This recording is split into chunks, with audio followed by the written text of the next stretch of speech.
पाकिस्तान के बारे में अमेरिका को फिक्र हो गई। वही अमेरिका जो बड़ी लल्लो चप्पो करता था और ऐसा पाकिस्तान और वैसा पाकिस्तान, ये वो अचानक इंटेलिजेंस कम्युनिटी में एक एक फिक्र का माहौल है, if I may use that word, कि पाकिस्तान एक इंटरकॉन्टिनेंटल बैलिस्टिक मिसाइल बना रहा है।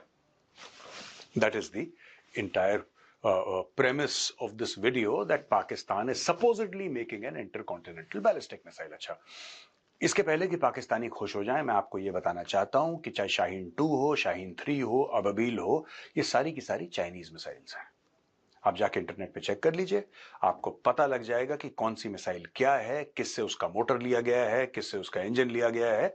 ये सिर्फ आके पाकिस्तान में असेंबल हुई हैं। सारी की सारी टेक्नोलॉजी ये चाइनीज है।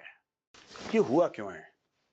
अब आप ये बोलेंगे साहब, इंटरकॉन्टिनेंटल बैलिस्टिक मिसाइल मतलब 5,000, 8,000, 12,000, 15,000 किलोमीटर की मारक क्षमता वाला एक वेपन, और पाकिस्तान का दुश्मन तो भारत है।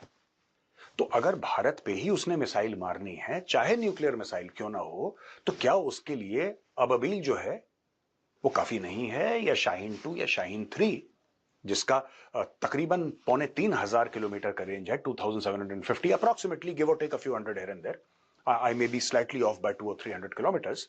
अगर ये इसका स्टेटेड रेंज है तो क्या ये काफी नहीं है? They can hit peninsular India, they can hit any part of India with this missile. अब पाकिस्तान को क्या जरूरत है कि पाकिस्तान इंटरकॉन्टिनेंटल बैलिस्टिक मिसाइल बनाए? अब दोस्तों, क्या कारण है? यह कारण मैं आप समझा देता हूं आपको। देखिए, दो बातें हैं। पहली बात तो यह है कि चाइना पाकिस्तान को इंटरकॉन्टिनेंटल बैलिस्टिक मिसाइल बनाने की टेक्नोलॉजी दे क्यों रहा है? यह तो हमने प्रूव कर दिया कि पाकिस्तान की खुद की कैपेबिलिटी नहीं है, यह चाइना से लेता है। सबका सब, एवरीथिंग इज चाइनीज सप्लाइड। अब यह सोचिए कि अगर चाइनीज सप्लाइड है तो चाइना सप्लाई कर क्यों रहा है?